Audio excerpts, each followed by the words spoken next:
नमस्कार। नया साल कोविड-19 वैक्सीन के रूप में आशा की नई किरण लेकर आया है। भारत में बनी वैक्सीन सुरक्षित और प्रभावी है और कोविड के विरुद्ध हमें प्रतिरोधक क्षमता देती है। इसीलिए भारतीय वैक्सीनों पर भरोसा रखें। अपनी बारी आने पर वैक्सीन अवश्य लें और अफवाहों पर विश्वास न करें। और हाँ, याद रखें, दवाई भी और कलाई भी। वैक्सीन के साथ साथ ध्यान रखें कि हमेशा मास्क पहने, दूसरों से 2 गज की दूरी बनाकर रखें और अपने हाथों को बार बार अच्छी तरह से धोएं। अधिक जानकारी के लिए www.mohfw.gov.in पर जाएं या राष्ट्रीय हेल्पलाइन 1075 पर कॉल करें।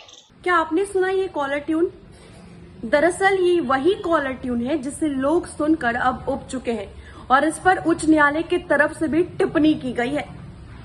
आपको बताएं कि दिल्ली हाई कोर्ट ने कहा कि जब देश में पर्याप्त मात्रा में वैक्सीन नहीं है तो आखिर कब तक सरकार ये संदेश देकर लोगों को परेशान करते रहेगी। दिल्ली हाई कोर्ट की तरफ से इस पर टिप्पणी की गई है और कहा गया है कि ये कॉलर ट्यून बेहद परेशान करने वाला है। न्यायालय ने सरकार से कहा कि जब आपके पास पर्याप्त मात्रा में टीका उपलब्ध नहीं है तो आप कब तक इस डायलर ट्यून के संदेश के जरिए लोगों को परेशान करेंगे। जस्टिस विपिन सांघी और लेखा पल्ली की पीठ ने टीके की कमी पर सवाल उठाते हुए ये टिप्पणी की है कि किसी को कॉल किए जाने पर पहले लंबा ये संदेश चलाया जाता है। हमें नहीं पता ये कितना लंबा चलेगा, खासकर तब जब आपके पास टीका नहीं है। न्यायालय ने आगे कहा कि आप लोगों को टीका नहीं लगा रहे हैं। काफी संख्या में लोग इसके लिए इंतजार कर रहे हैं। बावजूद इसके आप कह रहे हैं कि टीका लगवाइए। उच्च न्यायालय ने कहा कि जब टीका है ही नहीं तो कौन लगवाएगा। ऐसे में मोबाइल के डायल ट्यून के जरिए टीका लगाने के लिए किए जा रहे अपील का क्या महत्व रह जाएगा।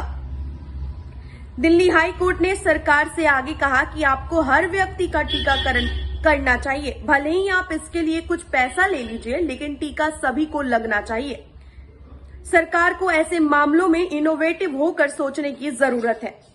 पीठ ने कहा कि सरकार को वैक्सीन के लिए अपील वाला संदेश हमेशा चलाने के बजाय ऐसे संदेश बनाने जो टेप की तरह स्वयं बंद हो जाए। साथ ही सरकार से सवाल किया कि क्या आप इस संदेश को 10 साल तक चलाएंगे। दिल्ली हाई कोर्ट ने केंद्र और दिल्ली सरकार से कहा कि आपको अलग अलग संदेश तैयार करने चाहिए। जब लोग अलग अलग संदेश सुनेंगे तो ये उसकी मदद होगी। पिछले साल आपने नियमित रूप से हाथ धोने और मास्क पहनने को लेकर काफी प्रचार और प्रसार किया था और अब ऑक्सीजन दवाओं आदि के इस्तेमाल पर इसी तरह की ऑडियो और विजुअल पहल होनी चाहिए। दिल्ली हाई कोर्ट ने सरकार से लोगों को ऑक्सीजन और सिलेंडरों के उपयोग के बारे में जागरूक करने या टीकाकरण के लिए प्रेरित करने के लिए टीवी एंकर की मदद से एक छोटा सा ऑडियो और वीडियो संदेश तैयार करने की बात कही। साथ ही बॉलीवुड अभिनेता अमिताभ बच्चन जैसे सेलिब्रिटीज भी सहायता लेने पर विचार करने को कहा। इस मामले पर 18 मई तक रिपोर्ट पेश करने का निर्देश दिया गया है।